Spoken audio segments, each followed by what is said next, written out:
All right, guys, today we have this 2010 F-150 with a no crank, no start condition. Customer believes it's a key, so they went ahead and called us out to give them a quick diagnosis and see if it needs a new key.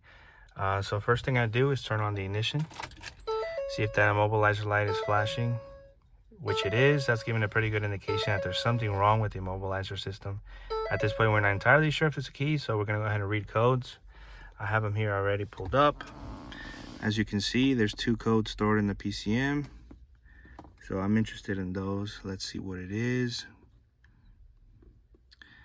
Alrighty, we're gonna have theft detected, vehicle immobilized. There's that code.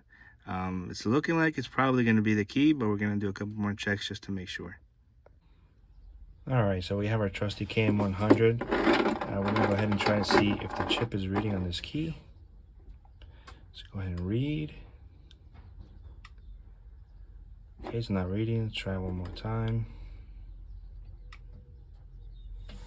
All right, just in case it's a fluke, let's try it on a key that I know for sure is working.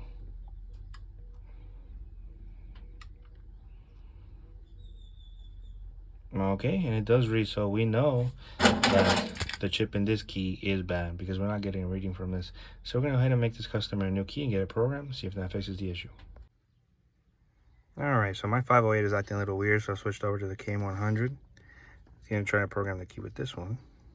Hit OK. That's the correct VIN.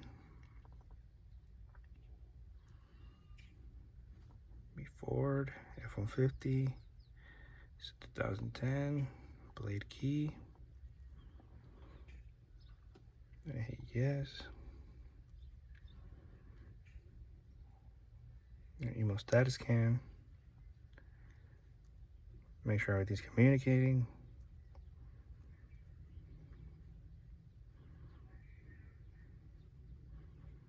All right, we got communication, so we're gonna go ahead and add a key.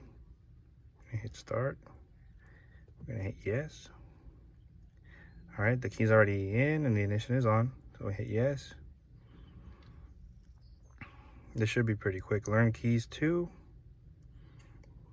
Learning successful. Do you want to learn the next key? No. And that's a success. Let's go back here. Let's rescan, see if the count goes up.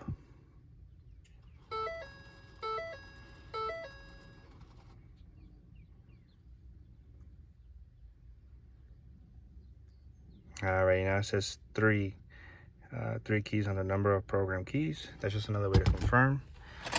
Let's check the immobilizer light. And it goes off. That's a good sign. Let's see if the vehicle starts. And it starts, so that's a fix. If you enjoyed the video, hit a like and comment below if you have any questions. Thank you.